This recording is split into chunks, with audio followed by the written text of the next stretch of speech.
तो क्या कहीं फ्यूचर में आपको राजनीति में आने का कोई विचार है आपके मन में ऐसा? वर्तमान में ऐसा कुछ नहीं है, लेकिन हमको लगता है कि अच्छे लोगों को राजनीति में आना चाहिए, क्योंकि पैदल अगर जा रहा है चुनाव प्रचार करने तो लोग उसके पीछे नहीं जाएंगे। कोई अभी फॉर्च्यूनर से उतरेगा, उसके पीछे जिंदाबाद का नारा लगेगा, उसके पीछे जो है हुजूम उतर जाएगा। और ये इलेक्शन में वो पुराने प्रत्याशी नहीं रहे, सब नए प्रत्याशी रहे। आम का टुकड़ी है, उसमें सारा आम जो है सड़ा हुआ है। नमस्कार दोस्तों, बहुत बहुत स्वागत है कलयुग भारत न्यूज में। मेरा नाम पिंटू सोनी है और दोस्तों आज हमारे साथ एक चीफ गेस्ट के रूप में शिवहर जिला के एकमात्र आरटीआई कार्यकर्ता मुकुंद प्रकाश मिश्रा जी हमारे साथ मौजूद हैं।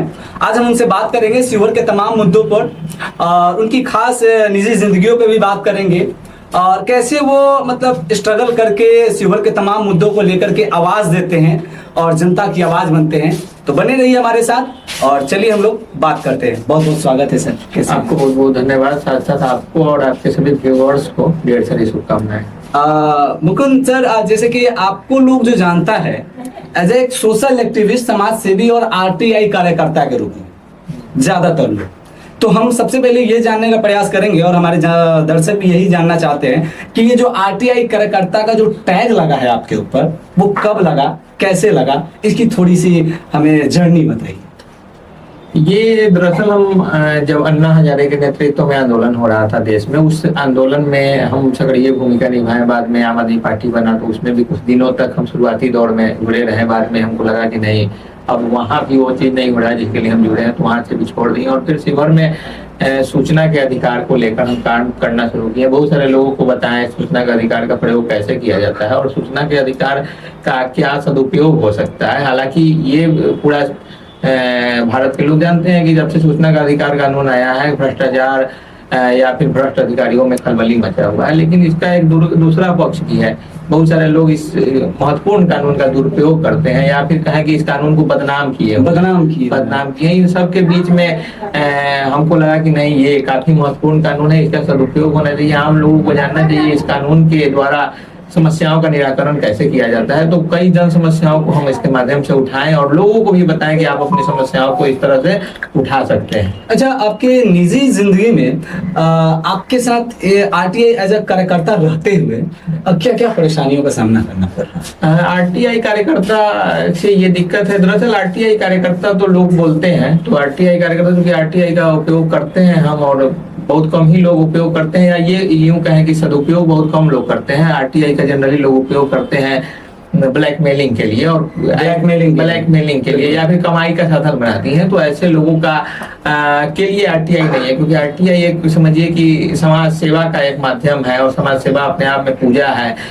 तो इस पवित्र चीज को भी बदनाम कर रहे हैं। तो दरअसल लोग आरटीआई हमको एक्टिविस्ट कहते हैं, लेकिन ये हम कुछ बहुत बड़ा काम नहीं कर रहे हैं। हमको लगता है कि हर संवेदनशील लोगों को और हर जागरूक लोगों को अपना तो दिनचर्या का जो कार्य है वो करना ही चाहिए, अपना जीविकोपार्जन का कार्य करना चाहिए, लेकिन कुछ समाज के लिए भी करना चाहिए। तो हमको लगता है कि ये जो हम काम कर रहे हैं ये सभी संवेदनशील और जागरूक लोगों को करना चाहिए, ताकि एक सामूहिक रूप से जन चेतना विकसित हो। वो लोग भी जो इस दिशा में प्रयास नहीं कर रहे हैं वो लोग भी एक्टिव हो और समाज में कुछ परिवर्तन हो। जैसा कि आप ही जानते हैं कि केवल सरकार के माध्यम से परिवर्तन संभव नहीं है, केवल जनप्रतिनिधि परिवर्तन नहीं करता है। परिवर्तन होता है समाज और सरकार के साझा प्रयास से। तो आम लोगों का भी एक हाथ लगना चाहिए, क्योंकि सरकार के जो भी योजनाएं हैं, जो भी उनका इस तरह का प्रोजेक्ट है, चाहे राइट टू इन्फॉर्मेशन हो, राइट टू एजुकेशन हो, इन सभी चीजों में आम लोगों की भागीदारी होनी चाहिए। लोग इसका लाभ भी लें इस कानून का और उन लोगों तक ये बात पहुंचाए भी कि लोग कैसे इसका लाभ ले सकते हैं। तो फिर इसके फायदे और नुकसान क्या है?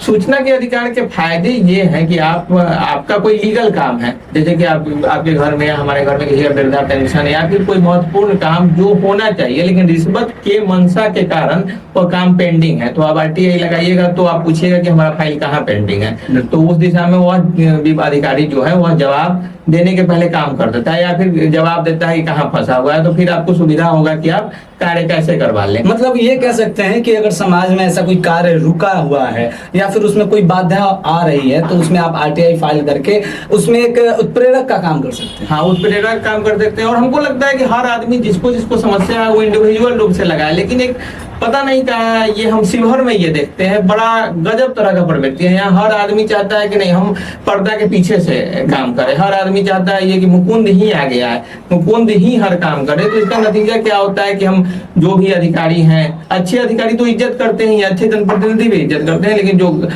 उस तरह के अधिकारी हैं या जो करप्ट हैं, जो जनप्रतिनिधि ठीक नहीं है, उनके टारगेट पे हम हैं, लोगों के टारगेट पे रहते हैं कि नहीं मुकुंद ही क्यों। जबकि हम शिवहर के लोगों से आग्रह करेंगे कि मुकुंद ही क्यों, जरूरी नहीं। आप जब भी किसी आदमी को आगे बढ़ाइएगा, किसी भी एक आदमी को, मुकुंद को ही नहीं, तो वो आदमी जो है अपने आप को भगवान समझ लेगा।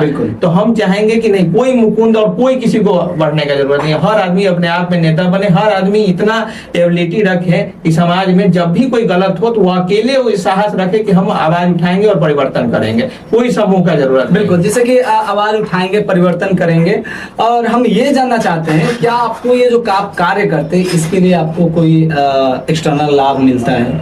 नहीं, ये दरअसल पहले ही हम आपको बताए हैं कि आरटीआई को कुछ लोग बदनाम करते रहे हैं, लेकिन आरटीआई बहुत बेहतरीन चीज है। ये सरकार के द्वारा बहुत सारी कमेटियों के मतलब चर्चा के बाद, ये मतलब बात विमर्श के बाद ये कानून बना है। बहुत इसके में समय लगा, लोग आंदोलन किए, तो ये अच्छा कानून है और इसका सदुपयोग होना चाहिए। एक बात ये है, और दूसरी बात ये है कि इस कानून को इतना लोग बदनाम कर दिए हैं कि हर आदमी लोग को गलत दिख रहा है। तो एक और किसी ने, हम चूंकि थोड़ा सा साहित्यिक लोग हैं और साहित्य में भी कविता वगैरह लिखते हैं, तो एक हमारे बहुत बड़े कवि हरिओम पवार साहब हैं, उन्होंने लिखा है कि हम मेरे दर से लौटे राजनीति के उड़न खटोले, हम मेरे दर से लौटे राजनीति के उड़न खटोले, दुनिया में इतना धन कहाँ जो मेरी खुददारी तौले।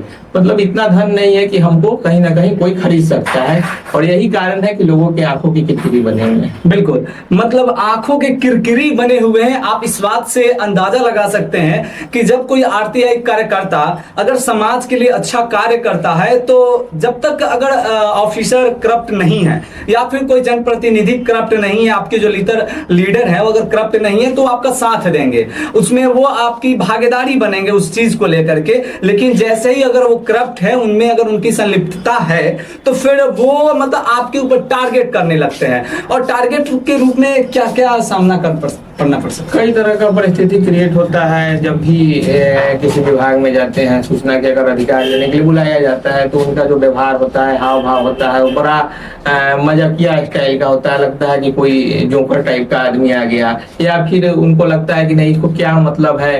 कभी किसी का फोन आ जाता है कि क्यों आपको क्या मतलब है। तो हमारा शिवहर है, शिवहर हमारा मातृभूमि है, और अपने धरती के प्रति भी हमारा कर्ज है, तो उस कर्ज को तो उतारना ही होगा।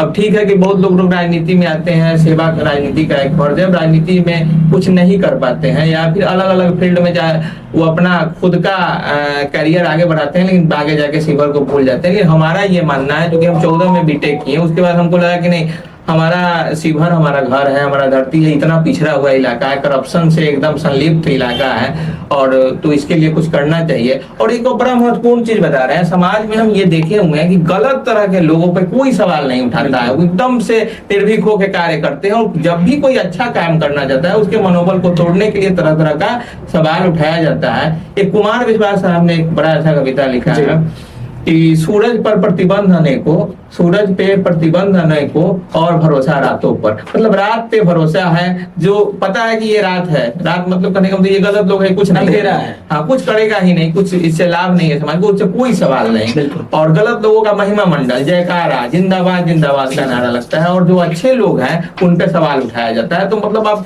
अच्छे लोगों को इस तरह से मनोबल तोड़िएगा, तो फिर दूसरा कोई मुकुंद शिवहर में नहीं खड़ा हो पाएगा। सब लोग का अपना जीवन है, अपने जीवन में आगे बढ़ेगा, क्या मतलब है शिवहर से। बिल्कुल। अच्छा, हम ये जानना चाहते हैं, ये जो आप कार्य करते हैं एज आरटीआई कार्यकर्ता के रूप में, तो क्या कहीं फ्यूचर में आपको राजनीति में आने का कोई विचार है आपके मन में? ऐसा वर्तमान में ऐसा कुछ नहीं है, लेकिन हमको लगता है कि अच्छे लोगों को राजनीति में आना चाहिए, क्योंकि राजनीति बड़ा अजब तरह का चीज हो गया है। राजनीति कुछ चेहरों का मतलब क्षेत्र मुख्ताज हो गया है, तो कुछ चेहरों के बीच में क्षेत्र सिमटा हुआ है। तो हमको मानना है कि आप, हम जैसे जितने भी नौजवान हैं जो शिवहर का कुछ अच्छा चाहते हैं, उनको राजनीति में आना चाहिए। लेकिन इसका दूसरा पक्ष भी है कि वर्तमान राजनीति हो गया है पैसा से सत्ता और सत्ता से पैसा। अगर आम लोग जो सामान्य लोग जो परिवर्तन चाहने का दावा अच्छा, तो अभी वर्तमान समय को लेकर के हम राजनीति की परिभाषा क्या दें? राजनीति में वर्तमान में सब पैसा से सत्ता, सत्ता से पैसा हो गया। मतलब लोग पैसा लगाते हैं और सत्ता चाहते हैं और सत्ता से फिर पैसा निकालते हैं। व्यापार कैसे? मतलब बिजनेस हो गया हुआ है। और इसमें आम लोग का भी दोष है, क्योंकि एक सामान्य एक आम लोग आपके हमारे या हम लोगों के जैसा अगर लोग राजनीति में आता है तो आम लोग कहेंगे जा ये तो पैदल आया है वोट मांगने, इसका क्या औकात है। लोग वोट उसको देते हैं जो दबंग प्रवृत्ति का हो, आपराधिक प्रवृत्ति का हो, स्कॉर्पियो फॉर्च्यूनर से चलता हो, जो पैसा बांटता हो, जो शराब बांटता हो, जो जिस पर 10-15 केस हो। अच्छे लोगों को लोग सुनते नहीं और बाद में कहते हैं कि राजनीति बहुत खराब है, राजनीति में अच्छे लोग नहीं जाते हैं। अच्छे लोग को स्वीकारता ही नहीं है समाज। नहीं स्वीकारने का नतीजा है कि आप जिस तरह का परिस्थिति बना हुआ है और जिस तरह के जनप्रतिनिधि शिविर में होते हैं या जो काम नहीं करते हैं, इसमें आम लोग भी दोषी हैं। क्योंकि आम लोग अच्छे लोगों को चुनाव करेंगे तब ना। और अच्छे लोगों को चुनाव से महत्वपूर्ण है कि आप उस तरह का माहौल नहीं रहने दिए कि अच्छा लोग खड़ा होगा। अगर कोई पैदल अगर जा रहा है चुनाव प्रचार करने तो लोग उसके पीछे नहीं जाएंगे। कोई अभी फॉर्च्यूनर से उतरेगा, उसके पीछे जिंदाबाद का नारा लगेगा, उसके पीछे जो है हुजूम उतर जाएगा। कोई आपराधिक प्रवृत्ति का गुंडा, क्रिमिनल, मवाली या फिर तरह तरह का चीज, निगेटिव चीज जिसके पक्ष में उसके पीछे लोग है। और जो अच्छा लोग, मतलब यूं कह सकते हैं कि जो राष्ट्र के प्रति समर्पित है, हाँ। या फिर जो समर्पण रखने की भावना रखते हैं, तो लोग उनके पीछे ना जा करके जो मतलब दिखावा करते हैं पैसे का, कि पावर का दिखावा करते हैं। तो क्या ऐसा कुछ सीन है इसमें? हाँ, यही हो गया है। पूरा राजनीति का मतलब ही बदल गया। राजनीति का तो लाल बहादुर शास्त्री राजनीति किए थे।